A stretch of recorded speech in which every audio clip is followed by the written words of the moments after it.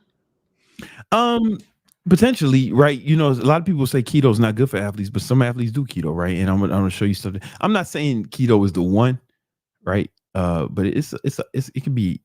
I want to show you something. Let me pull this up.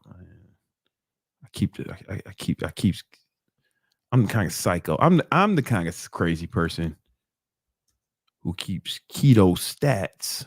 I'm always ready to break out some ketogenic stats.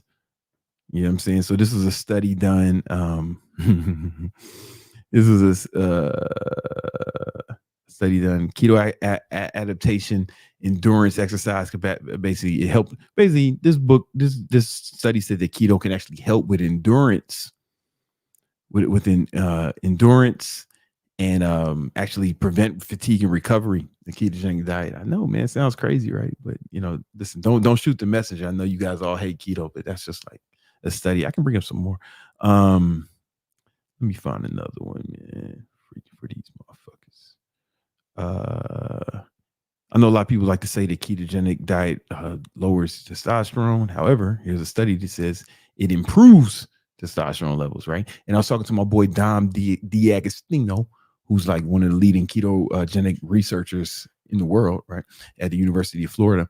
And he says it's not uncommon for some people's testosterone to double or triple on keto, right? You got to think about it, because testosterone is made from cholesterol, right? And if you're eating this high fat diet, you're likely to get a lot of cholesterol up in you, right? And your body uses cholesterol to turn into testosterone. And I know people just omit this research when they talk about keto would lower testosterone levels. I mean, but it's like, it's almost as if they're trying to promote a narrative, and they're deliberately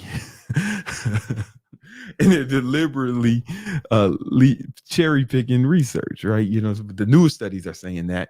I know you guys saying Brandon's on testosterone replacement therapy. I'm fucking 42, bro. You'll be on it too when you're my age. Don't just wait. There's a reason there are no professional athletes. There's not many professional athletes over the age of 40, bro. What's his name from the Jets? He used to be with the Packers. Aaron Rodgers. This motherfucker said, "Yeah, man, I'm almost 40. I can go out here." This motherfucker 4 minutes into the game, man, he fucks his shit up. Right, Father Time is undefeated. Aaron, you're gonna learn though. However, you're gonna have to test it. You're gonna see what works for you. The ketogenic, it's an option. I'm not telling you got to do that. You got to try different things. Jordan would eat steak before a game. I know that, because I read the book written by his trainer. But Kobe would eat pizza before a game. Right. So, everybody's going to respond differently. Some people die if they eat a peanut. You're going to have to actually test things out. You know what I'm saying? What else we got? We have Sway. What up, B? I live in, but want to move to Miami full time. I have 5 months of expenses covered and a 400K trading. Thoughts and next steps. Oh, man.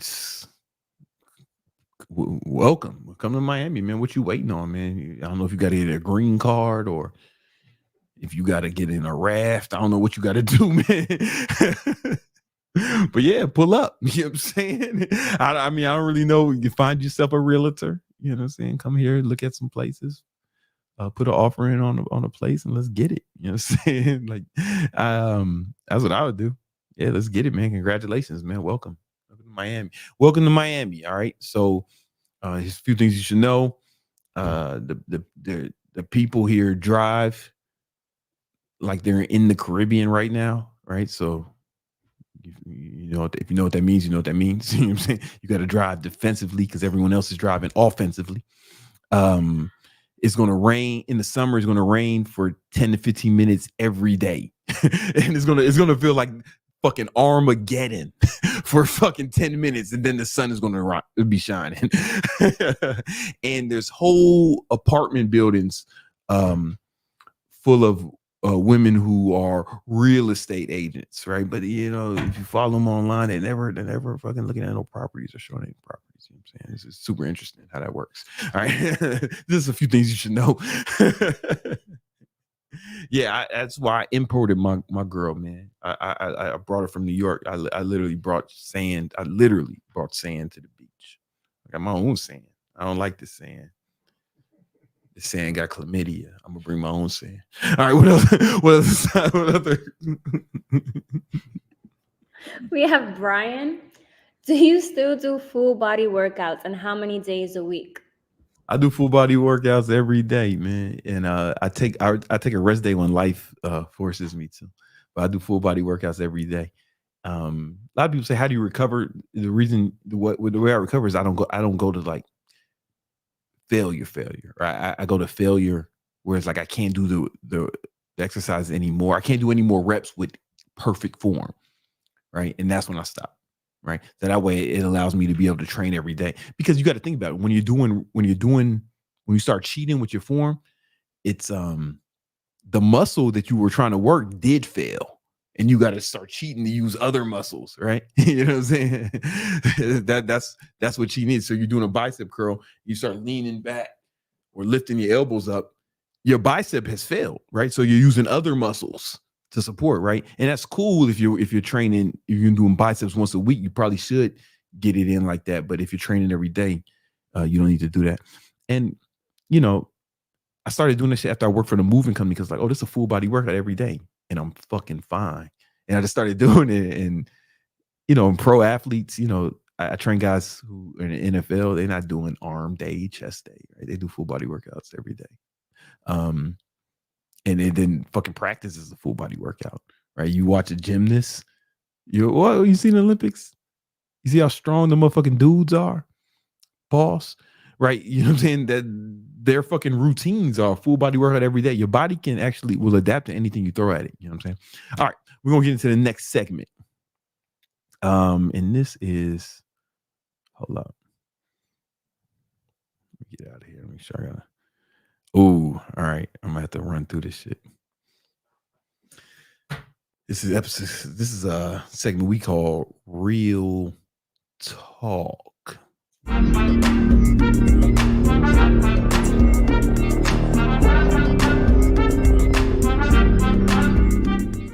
Made that beat for Tyga, but he ain't get back to me. I was like, yo, I got one for you, man. I got another hit for you, man. Like, you sound perfect. I made it specifically for you, Tyga. You gonna set the club on fire with that shit, but he ain't pick it. So it's now y'all hear it on the Victory Talk. All right.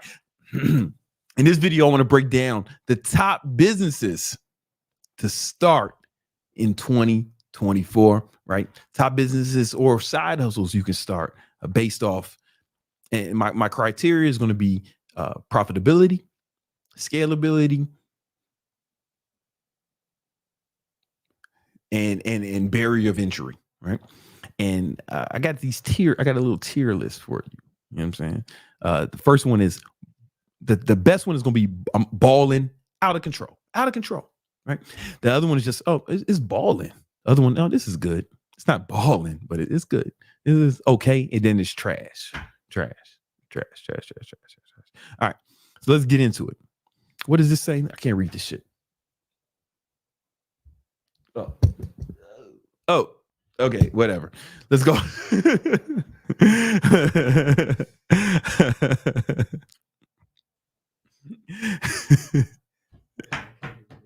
I can't read them all.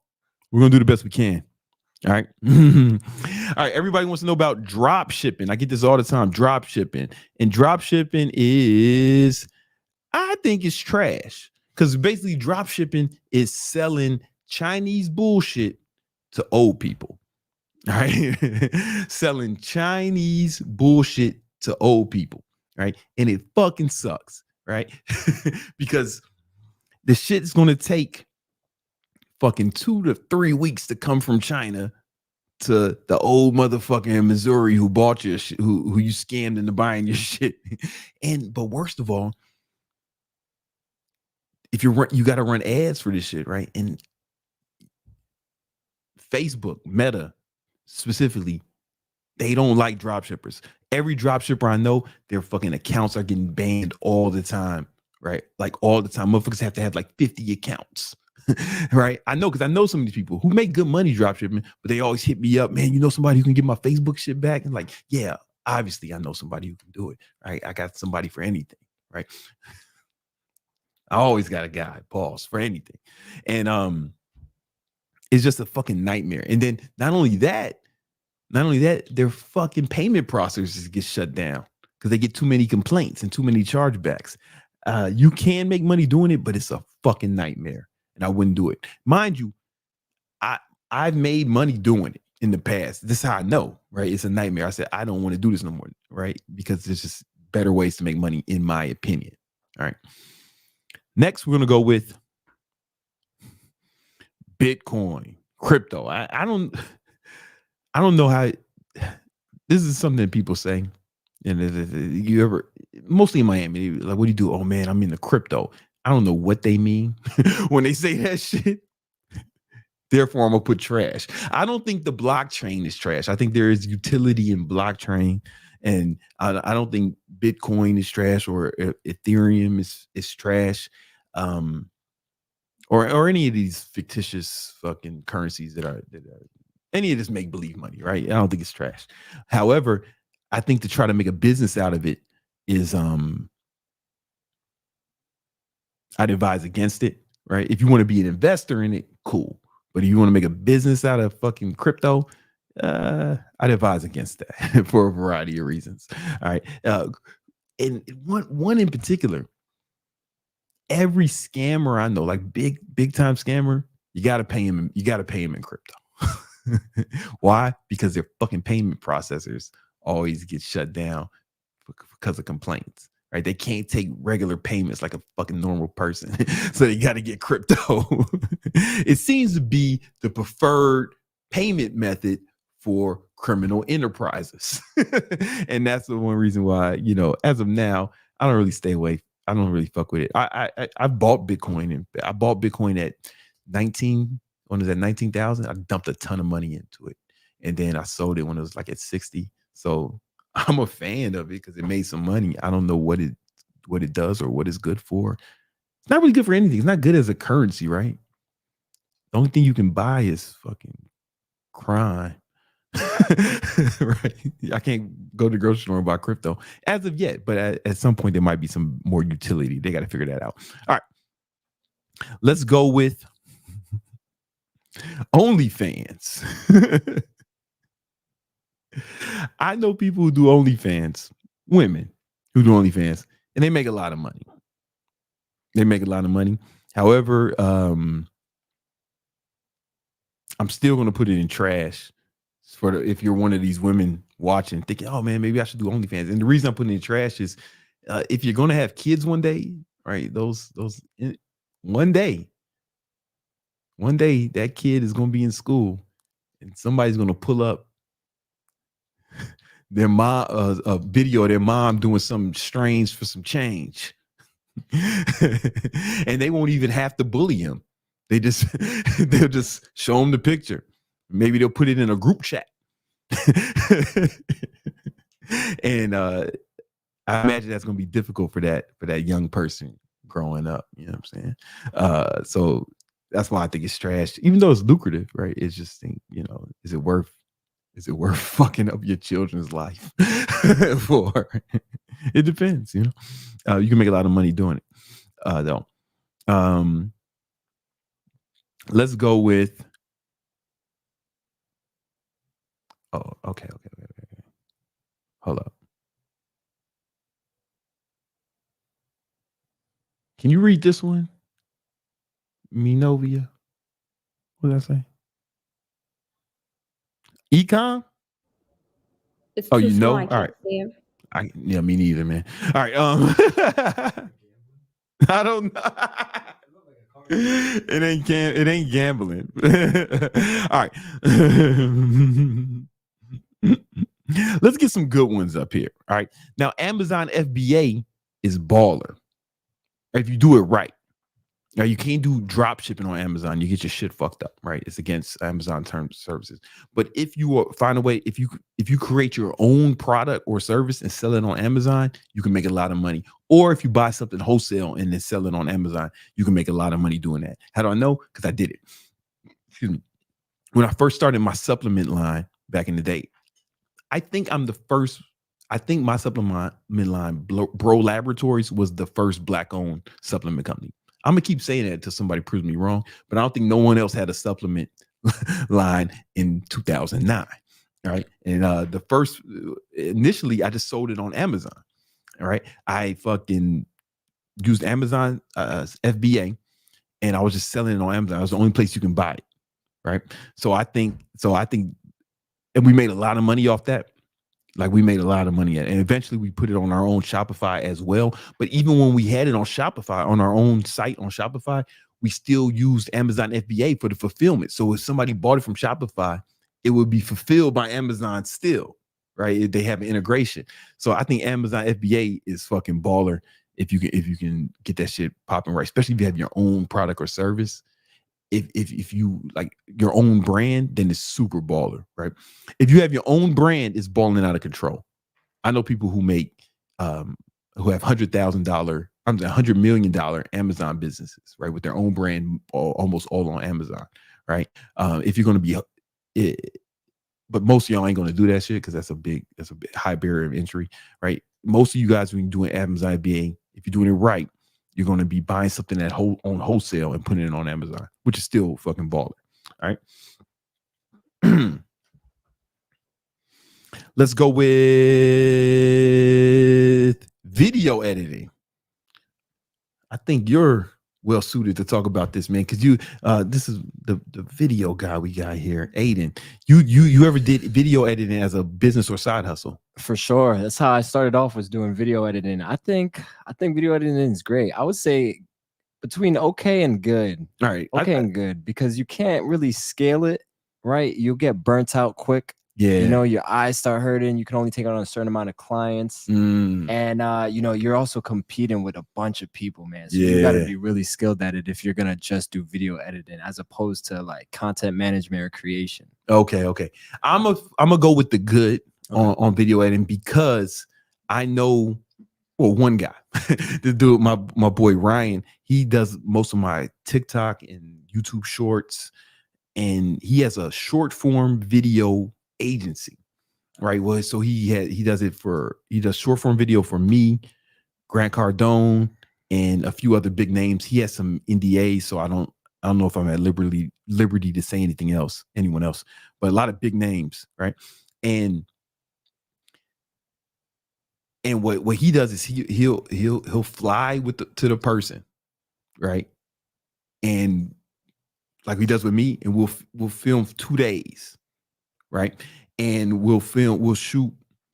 Put the camera on me, and we'll shoot like and we'll shoot, 80 to 100 videos, right? And then he has his team edit them, right? Or he'll do it with people like virtually, or he'll just give them a list of videos, right? And then he'll edit them and he'll post them too, right? And I think that's he's made it pretty lucrative. What he does is he had a niche, right? He only does short form videos, right? So it is somewhere between okay and good. I'm just put it at good, right? I want to go with flipping shit on the internet. So this is like, so a lot of times what people will do is they'll buy shit from Marshalls, maybe even Target, buy shit on sale, Marshalls, JCPenney's, fucking bookstores, guard yard sales and shit. You know what I'm saying? And they'll flip the shit either on eBay or a lot of times on Amazon, and that's what they'll do for a living, right? So I knew this Russian girl in New York, and she would say she didn't have a job, and she was one of the girls who used to be in my videos all the time back in the day, and she didn't have a job, so I thought that she was a prostitute, right? And then she told me, nah, what she does is she goes around buying shit on Amazon. I mean, she goes around buying shit around New York, and then she ships it to Amazon FBA, and she puts it on Amazon and sells it on Amazon. And I was like, get the fuck out of here. Then she showed me she has a whole warehouse full of shit. Like it was a real business. She's going to motherfucking yard sales. She's going to Marshalls, different Marshalls all around the city, JCPenney's, looking for shit on sale, or even shit at like fucking Target, looking for shit on sale. And then she has like, she showed me an app on her phone where she can see how much is selling on Amazon versus how much you buy it for. It's like an arbitrage, right? And then she'll fucking pack that shit up, send it to Amazon FBA, and they'll sell it on Amazon, right? And she's making good money doing that, right? She's making good money. I would say it's okay because it's not scalable, right? And it's not as scalable as some other things, and it's a lot of leg work, right? It's a lot of leg work, right? She's got to actually do that shit in person, go find this shit. But she's making good money doing it, you know? Like, I don't know exactly how much she's making, but she, lives in New York by herself, doing that shit. It seems to be working out. I've seen people say they made millions of dollars flipping shit, but Gary, there was one Gary, man, Gary, that's all Gary Vee would talk about. Remember, he's talking about going to garage sales, buying shoestrings and shit, and selling them baseball cards and shit. He wasn't fucking bullshit, He wasn't bullshit. I want to go with online trainer. I'm gonna put that on balling out of control. How do I know that? Because that's how I made my first million as an online trainer, right?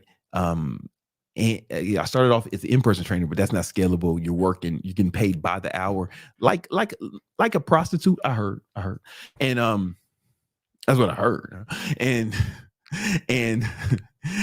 you can't scale that, right? Because there's only so many hours in one day. But when I started training people online, I was actually able to help more people, charge them less, and make more money as a result. Right. And it's beautiful. Now I teach other people how to do it and how the math works. Right. I'm gonna use the simplest one. There's different pricing strategies, right? But the simplest one is you charge people. The simplest one is you charge people $80 a week, right? $80 a week. If you get 25 clients paying you $80 a week and you keep an average of 25 for a whole year, 52 weeks, right? That'd be $104,000, right? You're making as much as a fucking doctor, but you ain't got to cut nobody open and ain't nobody sneezing on you, right?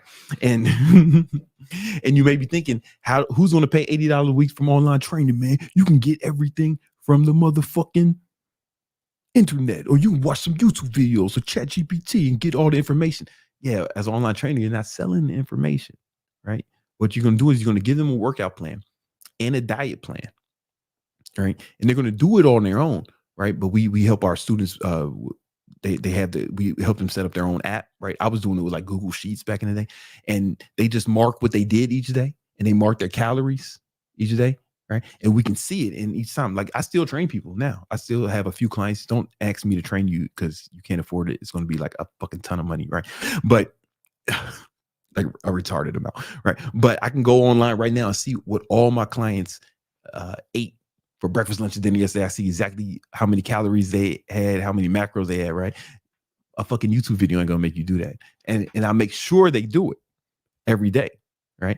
And the beauty of online training is you're selling accountability. You're really selling accountability. You give them the plan, and you sell the accountability, and people get like great results. Honestly, when I started doing online training, I started to get better results from my online clients than most people get for the in-person clients, because in-person trainer is not monitoring the diet, and diet's the most important part, right? Diet's the most important part. You're only with them for an hour a day, so they got 23 hours each day to fuck up that shit, right? So just fuck up, right? But if you monitor the diets, that's a 24-hour thing. You see what they eat every day, and you can't out-train a bad diet, but you can out-diet bad training. So like I never concentrated on, oh, make sure their form is perfect. It's like, no, these guys, the guys I'm getting, my online clients aren't pro athletes. Like when I used to train my pro athletes, yeah, we had to make sure their form was exquisite, right? But the fucking regular guy off the street, man, just you can give him fucking any workout plan, you know, as long as his diet is right, he's going to get in great shape. You can't out train a bad diet, but you can out diet bad training. And that's what we're really selling. We're making sure that they accomplish their goals with it. And it's cheaper for the client, right? $80 a week. Fucking Equinox for one session, it's talking about $250 for one session, right? You got to see that motherfucker at least 3 times a week, right? So now we're talking about, you know, $750 a week versus $80 a week. And the Equinox trainer is not even going to fucking look at their diet. At Crunch is $100 a session, right? They got to see them 3 times a week. That's $300. And they're not even going to fucking focus on the most important part, the diet. The diet is the most important part, right? And sometimes clients will be like, oh man, I really want someone in person. I'm like, all right, man, that's cool, man. You know what? You should get an in-person client, right? You should get an in-person trainer, but who's going to help with your diet? You know, and especially, you know, if diet's the most important part, right? They know that. All right, you get your trainer in person, easy for me, right? And I'll focus on your nutrition. Boom. And they ask, how much is that? Oh, $80 a week. I don't sell them. It's not less because they can get the training if they want, but they only going to get the nutrition. I can't. You don't sell pieces of yourself. You still sell it for full price. I remember I stepped in some doo-doo the other day, like a week ago. I stepped in some doo-doo. And I had all this motherfucking dookie on my shoe, and I ain't gonna be fucking scraping off dookie. I just threw that shit away. And then I went to Foot Locker. I said, yo, I need a pair of black Air Force One, size 11.5. And I couldn't get one, right? I only needed to replace the one with doo-doo on it, right? But like they wouldn't sell me just one. I had to fucking buy them both. The same shit with online. If they only need the nutrition, maybe they still gotta fucking give you $80 a week. Or right. If you want to learn more about online training, I have students. The reason is S tier because I only have 7 students who have made over $1 million a year as an online trainer, but I have hundreds and hundreds. I have thousands of students who have made 6 figures a year from online training, like thousands. You know what I'm saying? And if you want to learn more about that, there's a link in the description for an ebook called The 10 Commandments of Online Training, where I really break down exactly how to set it up, everything you need to know to run your online training business, even if you don't have a lot of experience, even if you're not certified, even because you don't need to be certified. That's true. You don't need to be certified to be an online trainer. A lot of gyms ask you to be certified because it was more for insurance reasons. When I first got hired as a trainer, I wasn't certified when I was like 17. Right. I was 17 and I wasn't certified. They say, hey man, we'll hire you now. You got 2 months to get certified, right? You don't even have to be certified to be an in-person trainer, right? They only want you certified for insurance reasons. I later got certified, right? If you're certified, cool, but you don't have to be certified and you don't have to have a big following either, right? Because you only need 25 clients to make 6 figures. You know what I'm saying? Right. If you want to know more about that, the link is in the description for that ebook. Let's move on. Let's move on. Day trading. All right. So this is weird, right? I'm going to put this in okay. I know a lot of people want to say trash, but I'm putting okay, right? The reason is because most people, statistically, 90% of people lose 100% of their money day trading, right? However, I know some people who make $1 million a month day trade. I know one guy who makes one guy. I know another guy who makes I know a few people who make $100,000 a month trading, right? A good amount of people. The key with these people is all of them are already rich, right? And it's not their full-time gig, right? They have a whole nother job they do, and they trade in the morning, right? They have a whole nother business. All of them are like already multimillionaires. And there's something weird about it is like I've never seen somebody make a lot of money who wasn't already a multimillionaire trading. I've never seen it. That doesn't mean it doesn't happen, right? And I think it's because they're less emotional about it. It's more of a game. You know, I think because really when you trade in the stock, you trading, you're making a bet that the stock is going to go up or down. Kind of got a 50% chance of being right each time, right? And if you got some sort of edge, you only need to be profitable. You only need to be right 51% of the time, right? But I think it's just the fear and the greed and the emotions is what fucks you up. But if you're already rich and it's not even your main thing, I've seen it be super lucrative for people, right? I'm not saying it can't happen no other way, right? But I'm gonna put it okay because most of you guys are gonna lose everything doing that shit. All right. OnlyFans management. I'm gonna put this in good because I have a friend. I have a few friends who manage women on OnlyFans. One of them, he has a business, OnlyFans business, and I'm an investor in that business. I don't talk to any of the hoes, of course not. Like my boy, he does everything, right? I don't even want to know who they are, man. Just send me the checks, homie, right? But it's super lucrative. Like at one point, he was making over $1 million a month, gross, right? Managing girls on OnlyFans. So, but he had to do everything, and it's really like managing a bunch of toddlers, right? It's super similar, right? And it's just a fucking nightmare, man. So, and these bitches are lazy. They on drugs and shit.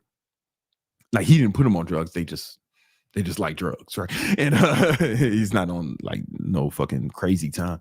It's just, but they're just like lazy bitches, right? So what he does is he'll fly them all to like a place for like a week, like a Airbnb, a mansion or some shit, and he'll have his film crew there, and he'll fucking film everything, take all the pictures, like a month's worth of content. Then he flies them back, and these chicks don't got to do nothing but promote the OnlyFans on their social medias, right? And his team are doing everything. Like, these chicks might not even be logged into the OnlyFans, right? They're doing everything. So he's got a team of like Filipino people, a team of Filipinuses at the crib, messaging you when hey daddy, send me some money. You think you talking to the chick from OnlyFans? You know what I'm saying? You talking to a motherfucker in the Philippines, man, a dude probably in the Philippines, man, siphoning that money off you, so it's like a bigger project than you think. You got to manage the content team who's doing all the posting. You got to manage all the people who are the team of Filipino people who are interacting with the simps. Interacting with the clientele. And make sure you edit out that S word, because I heard that's not good for YouTube, right? Whoever's editing this in the future. All right. And and then you got to manage all these crazy women, right? How crazy you got to be? How crazy you got to be to play with yourself online for money? Like, just think about how you have to grow up. Think about what kind of household do you have to grow up? What kind of upbringing do you have to think, man, I just want to play with my vagina for money on the internet, right? I'm gonna be honest with you. They're typically not well-adjusted people, and they're what would be the PC word to say? The politically correct term would probably be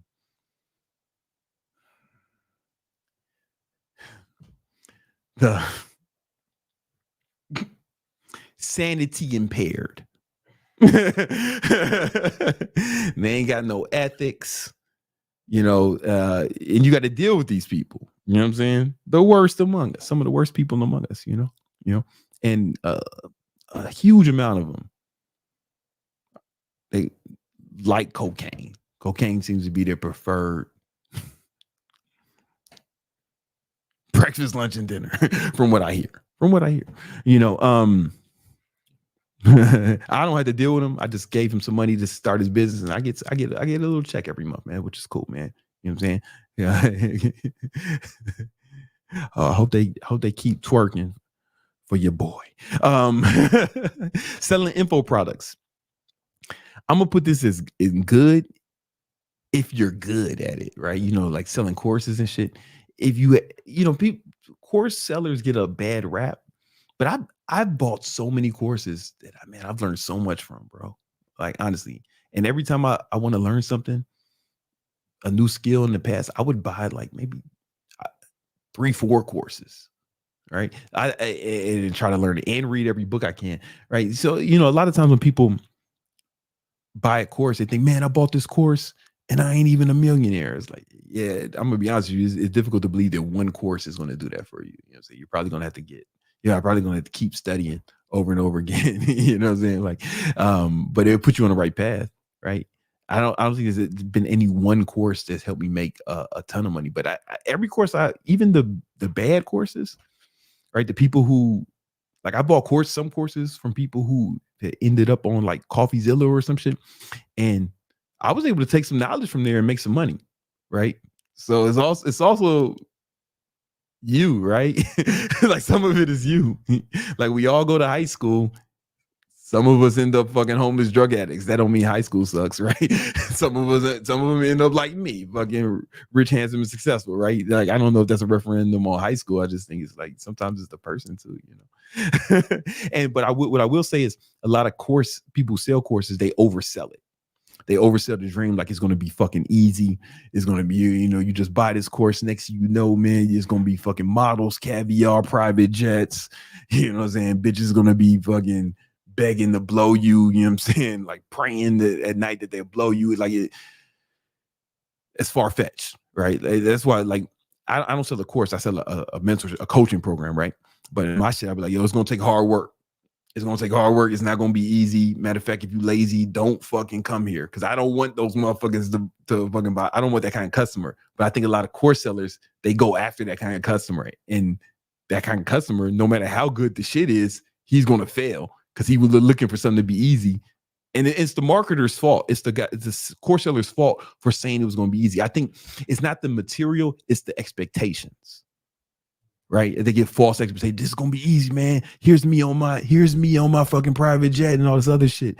It's like, yo, listen, that shit ain't real, man. To make a fucking $1 million is gonna take everything, homie. It's gonna take everything. You're gonna fucking lose friends. You're gonna lose relationships. It might take some years off your life, you know what I'm saying, to get there. Like, it's gonna take everything to make $1 million, bro. You know what I'm saying? That's why I've had 15,000 students come through my high ticket training program. 7 of them have made over $1 million in a year, right? Low percentage. That's why I don't be telling people, hey, this is gonna make you millions. I probably won't, right? You know what I'm saying? However, you know what I'm saying? It's like, it'll make you money. We have a money back guarantee, right? If they don't make their investment back, we give it to them if they do everything, right? You know what I'm saying? So it's like, when motherfuckers don't come to me and say it didn't work. They just say, oh, yeah, I didn't do everything. Like, yeah, I get it, man. You know what I'm saying? I get it. This ain't like high school, man. You can't cheat and still pass on me. Like, business ain't the same. I get it, man. Maybe success wasn't for you, and you know, that was a lesson you had to learn. All right. Sales. If you learn sales, man, you can make a lot of money, bro. Like, sales, even if you don't even have to have your own business to make a lot of money. I have a sales guy. One of my top sales guys, I paid him $400,000 last year. You know what I'm saying? And he worked remote sales from his crib, from his home, talking to motherfuckers on Zoom all day, right? If you can get a job like that, it's fucking dope. But if sales is just a master skill, right? That's one of the things we teach my students. We give everybody a coach. Everybody gets their own one-on-one coach, but we also have a sales coach. We have a bunch of coaches that everyone gets, because sales is the most important thing, man. If you don't make sales, you don't have a business, right? But you could just do sales. And the beauty of doing sales is, like, sales is easier than having a business, like just being a fucking highly paid salesperson, because you have the autonomy of running your own business. Like, you can make your own schedule. If you do remote sales and shit, you can say, I want to work these days, these times, and just take sales calls in.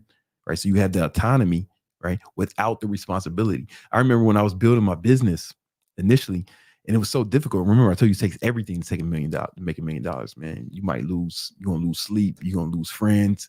You know what I'm saying? Motherfucker, I got divorced and shit. You know, real shit. Like, it'd be like that, man. You know what I'm saying? Wouldn't trade it for the world, man. You know, but but it's like, yo, you'll lose everything. It's going to cost you everything. It's like that. Starting your own business is going to cost you everything. It's like when Thanos at the end of Endgame. No, it wasn't Endgame. It was, what's the first one? Where he killed everybody. He killed half the people. Infinity War. And he was talking to his daughter that he killed. And she said, yo, did you do it? He said, yeah. She said, what did it cost you? He said, everything. Yeah, that's how I felt, man, when I made my first million. Like, I felt like, yo, it cost me everything, homie. You know what I'm saying? Legit everything. And you know, but things work, you know, it worked out, you know. Hey man, you can't make an omelet unless you crack a few eggs, you know. And however, I used to dream about doing when I was going through that struggle. I was like, man, I used to fantasize about just quitting this shit and like selling used Nissans or just getting a sales job somewhere. Because if I sell Nissans at the Nissan dealership, I don't have to do the marketing. I don't have to do the customer service. They can drive. All I got to do is the part I'm good at is sales. I make the sales, get my commission. They could drive that car off the lot, crash it, it could explode, and it wouldn't matter to me. But you're your business now. You in charge of the marketing. You in charge of the customer service. You got to care about that Nissan blow up. That's your fault if you Johnny Nissan. You know what I'm saying? And like you got to deal with everything. So it's like a lot. I envy my salespeople because they have like less responsibility. You know what I'm saying? All right. Website building. I'm gonna put this as okay now, man, just because maybe in the fucking early 2000s you could have got paid a lot for that, man. But you know, it's just I built websites. I remember my first website I built. It was before ClickFunnels or any of these softwares or Shopify, bro. It was before WordPress, right? So I had WordPress might have been out, but I was in there with HTML, homie, like doing HTML. Like I had the code. Like motherfuckers who building websites now, they don't have the code, right? And then there's so many tools like ClickFunnels, Shopify, all that shit. It's like it's okay, but it's like limited use case, right? Not everybody needs it. Affiliate marketing. Excuse me. One of the ways I was making money early on, before I was doing affiliate marketing, it's good. You got to be able to get traffic. And if you can get traffic, you can promote someone else's offer and get a commission off of it. It's only okay because if you're good at getting traffic, it's better you have your own product because you just like make more money. I mean, it's more responsibility, but you know, more products. So affiliate is just okay, right? Copywriting is, I'm gonna put it right now as okay, just because I would have put it here a few years ago. But now that we have AI, okay, I'm gonna put it good right now. At some point, it's gonna go to trash. That point is not now, right? Right now, there's no AI copywriting shit that's better than my copywriters or me. Like as a copywriter, I've made money as a copywriter, and I've written copy for people like some, you know, back in the days when I was like coming up before I was like rich and shit. But I was still a good marketer. Like sometimes people would like, hey, Brandon, I need a sales letter. Like, hey, don't even trip, man. Brandon, I need you to write this VSL. Don't even trip, man. I got you. You know what I'm saying? And I helped them make a bunch of money with the copywriting. So I'm gonna put it good here, but I just feel like copywriters days are numbered. You might got 5 years. You might got 5 years before the robots come for that job. Ads manager, balling out of control if you're good. So my boy Jeremy, man, and there was a point, man, I think when I met him, man, I probably had more money than him, but that ship has sailed. Because what Jeremy does, he's run ads for people. First, he was just running ads for people. And that's probably when I had more money than him, right? But now he got so good. He runs my ads too, right? But he's one of the best ads managers in the world, right? So now when he doesn't take like upfront fee, he takes a percentage. You know what I'm saying? Like he takes a percentage of revenue because he's so good. And it's a good deal for the fucking business owner too, right? Because they ain't got to pay nothing up front. He's just gonna eat what he kills. But then they fuck around, they gotta pay him like 7 figures. You know what I'm saying? Then it's like, oh shit, you know. But he's really one of the best in the world. I'm gonna be honest with you, Jeremy Hayes. Check out his YouTube. He's got a YouTube page. It ain't popular, right? But you know, he just makes it for the love. He be dropping jewels, man. I'm telling you. Man, he's really capable. When he switched it to the percentage of revenue, that's when he started really balling. but you gotta be good at that, right? Because you only eat what you kill, right? So he's out here. He only works with businesses he can get to 7 figures a month, right? $1 million a month, right? And then he takes like, I don't want to say the percentage, but I know it's not less than 10%, right? So boom, he's got more than 10 clients, but let's say I know he's got more than 10, and I know he doesn't take less than 10%, right? And each one of these guys are doing $1 million a month, right? Do the math. He's making like close to $1 million. He's making $1 million a month or more, and yeah, it's balling. This is fucking balling out of control. If you're good, most ads managers suck though. It's the hustle. A motherfucker buy a course and think he's the man. And it's like, nah, I mean, he might be the man one day, but it takes time to get good. Jeremy been doing this shit for mad long, so if you can get good, it's balling out of control. Being an influencer is just okay, man. It's just okay because most, I'm gonna put it in trash. Most influencers are poor. Most influencers I know are fucking broke. I know motherfuckers with fucking million followers who are broke, man. I was talking to this one dude, he DM'd me, and he has like 300,000 followers on Instagram, and he be like, he's worried about paying rent. He's like, man, can I shout you out or something, man? Can you pay me to shout you out? Like he needed some money for rent. And another motherfucker was in a similar situation. He had a few 100,000 followers. He's telling me, man, he's trying to come up so he can move out his mama's house. Followers don't equal money, man. You know what I'm saying? I remember I dated this girl. She had like 500,000 followers at the time, and she didn't have $500 in her account. You know what I'm saying? In her bank account, man. She didn't have $500, It'd be like that, bro. Let's go. YouTube is different. I'm putting YouTube. YouTube is good. It can be it's baller if you're one of the best. Right. I'm talking about just YouTube as a business, if you want the best. So I'm gonna be honest with you, my YouTube made like my page, the ad revenue on this channel made $75,000 last year. Right. I pay my fucking editors more than that each. You know what I'm saying? Like I'm in the red. I paid to do this. $75,000 is fucking nothing. It doesn't cover my costs. Like if that's all I made, I might jump out the window. I'd be committing suicide, something like that, right? But I'd be trying to like jump off roofs and shit, maybe jump in front of a moving car, some way to get it over with. But that might be good for some of y'all. Like y'all might be excited about that. Y'all might be excited about that. But it's just okay unless you're one of the elite ones, right? You know what I'm saying? Like when you're one of these guys who elite who make like fucking $100K a month or some shit like that, right? Taking online surveys. I'm gonna put it in trash. However, so back when I used to have before I started this user phase, I used to have a motherfucking studio. Music studios, because I'm a producer. I make beats and all this other shit, and I would sell beats to other artists or like they pay me for studio time, right? And there was this artist I was working with, right? She was a singer, and she was living with her mom. And she just needed gas money to come from Brooklyn to Queens to get to the studio, but she didn't want to get a job. I was like, listen, just start doing surveys, right? So I showed her Amazon MTurk is called. You get paid like between $6 and $12 an hour filling out surveys, and it gave her gas money and a little walking around money so she can, pursue her art. You know what I'm saying?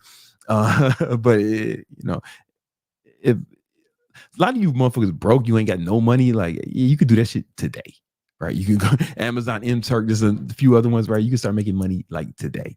You know what I'm saying? If you for you, the real broke boys. Print on demand.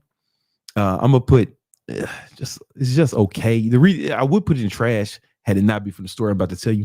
When the homie Splash Man, he was like 16, and he used to always comment on my videos, and he came to one of our events in Toronto. And then I just kind of like mentored him, and he started a print on demand company where basically Print on demand is you come up with your own logos or something, and you put them on one of these sites like Printful or something, and then you set up your own website through Shopify or whatever, and it put the Printful shit on there, and you run traffic there, and then you only get paid if somebody buys like a t-shirt or something, right? Then the Printful will print up one shirt and mail it to that person, right? And you keep the difference, whatever you mark it up for. So if they're doing it for like fucking $5 a shirt, you can sell the shit for 15, maybe you'll make some money, right? And I told Splash, man, like, you 16, man, why don't you do this, right? And he came up with the idea. He had somebody coming up with images of like NBA players, like, you know, drawings and shit of NBA players. And he started, he would sell that shit and on the Printful shit. But what he did was he got shout outs. He paid for shout outs from meme Instagram pages, NBA Instagram pages, and they would send traffic to it, right? And he started making some sales. And I was like, all right, good job, Splashman. Now what we're going to do is you got to let them run ads. So I taught him how to run ads to it, and he did what's called retargeting. So it's basically people who hit the page, who go to the page and don't buy, they get ads immediately, right? And what happens was that shit was super profitable. And then I was like, once he had enough buyers, I said, all right, now we're going to take that list of buyers, we're going to market them other shit on the page. And that was super profitable. And he had more buyers. Then we said, all right, now we're going to then I told him how to take that audience into a lookalike audience to start going for cold traffic. He started doing that. Then I said, all right, now we need email marketing and send him over Klaviyo, all that shit. And he was 16 making $10,000 a month.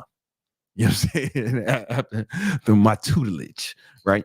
And so that's why I put it there. For most of y'all don't have me fucking guiding you through the shit. You don't have a fucking online marketing expert guiding you through all the shit. So most of y'all gonna fail, make no money, right? But if you can find a me to guide you through that, I don't do that.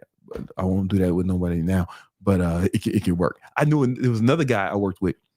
This motherfucker, what he did was, it was seasonal, right? So he would come out with bodybuilding themed Christmas shirts and tank tops, right? So it would be like a ripped Santa Claus or some shit like that. And it was like funny shit. What I'm saying is not funny, but he would do that, and he would get fucking bodybuilding pages to shout his shit out. Same fucking play. And he was in 1 December, he made $100,000 doing that shit. You know what I'm saying? Like around the holidays. And now he does it for every holiday. So 4th of July, it'll be like Swoberham Lincoln or some shit, right? You know, and they'll have a shirt of Abraham Lincoln with some fucking looking all ripped. He does that now. It's seasonal, and he's still making good money doing this. He does it full time. All right, here's we have a virtual assistant. Virtual assistant is good. Is good or baller.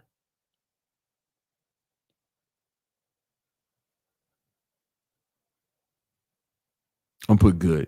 I'm gonna put this good. Virtual assistant, basically, you're just somebody's assistant virtually, right? You do like tasks for them. If you set up your own agency, you'll be baller. I know somebody who set up their own virtual assistant agency, and they're baller, right? If you're gonna do freelance, it's just good, right? You can get clients from Upwork or one of those kind of sites. I'm gonna move OnlyFans management to baller, because that dude, we are making a lot of money doing that shit. Oh, mistake. All right. I don't manage those. I'm just an investor. I'm a silent investor from afar, right? SaaS. If you can come up with some software, like software as a service, if you can come up with some software, it's probably the most baller shit. Software as a service, right? So fucking ClickFunnels is a software as a service, right? They're selling the software and they make money because you can fucking multiply that shit at scale, right? And it doesn't cost you more to get more customers. You know, there's no the cost of goods delivered. It's like, it's the best business, but it's the hardest business to get into. You got to be super smart. You got to get developers, and you gotta and it's super competitive. Like the smartest people in the world are working in SaaS industries, right? Like Google's a software as a service. You know what I'm saying? Now I know people who do it on a smaller scale, who make real good money. But if you can figure this shit out, you can be like These are like billionaires, and this is like the NASDAQ 500, right? But you don't have to do it on that scale. You still, I know people who have, I know a guy, he started a software company, and he just started from his crib in New York, and he built out, and he worked at it for like 5 years, sold it for 100 million, right? So it's like the top of the baller shit, you know what I'm saying? Yeah, that's it. I think that's my list, right? Listen, here's the thing though. You still got to know about business. You still got to know how to make shit happen no matter what you choose, right? And I got a video around here somewhere to show you exactly how to do that. All right, go check that out now. Let me speed run these super chats because it's late. We have Ray. How much did you pay your mentors? Did it help? Oh man, I've paid $100,000 for like a year of mentorship once. I paid $1,400 a month. I paid fucking once. I paid 25 grand for a weekend with a mentor, right? Like, yeah, it paid off. It paid off 100%.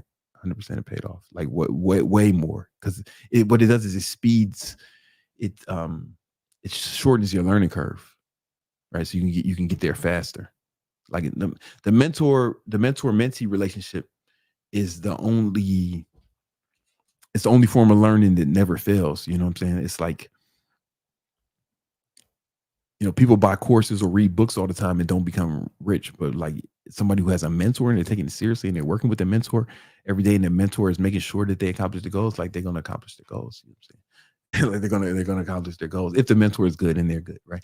You got to think about it. Like Jordan had coaches, right? Michael Jordan, he kept getting beat by the bad boy Detroit Pistons 2 years in a row, and they played a real rough physical kind of basketball, and Jordan said he needed to get stronger, right?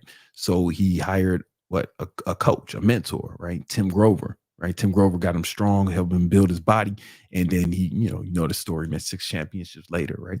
So Kobe, he got his ass kicked after Shaq left, right? Because he didn't have nobody physical. He said, man, I need a trainer, man. He asked his mentor, Jordan, who he should see. Jordan sent him to Tim Grover, man. You know what I'm saying? At the time, Tim Grover was working with Dwayne Wade, who had just won a championship from working with Tim. You get what I'm saying? So it's like, these are like some of the best athletes of all time. These are Hall of Fame athletes, world champions, and they couldn't do it without a mentor. So like, why should we think we can't? Like how are we gonna do it without if they can't? All right, what else we got? We have Gymnasium Donald Duck. BBC, you think marketing degrees still worth it? I think it was super helpful for me, bro. Like honestly, man, I'm a big fan of college, the college experience. Most people say college isn't worth it. Didn't go. You know what I'm saying? Like you don't even know what you're talking about, nigga.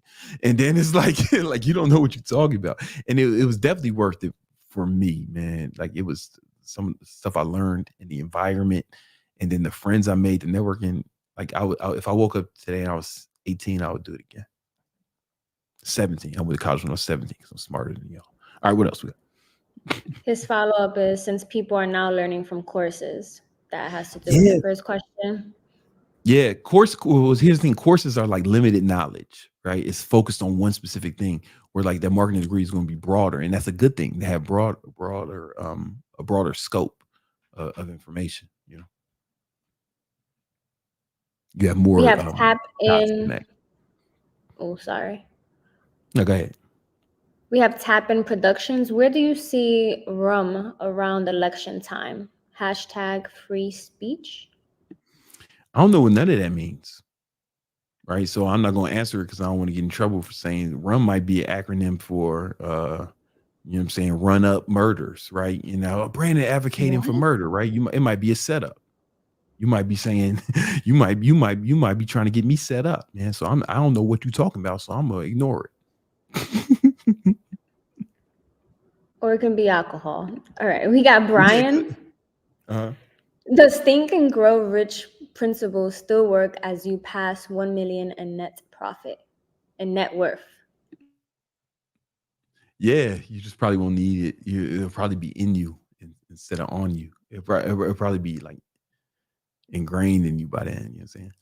But yeah, the principles are still sound for sure. Listen, guys, this has been another episode of that Victory Talk podcast. We do this every Tuesday and Thursday at 7 p.m. I kind of just hit a wall. I'm tired now. I'm gonna go to sleep. Peace.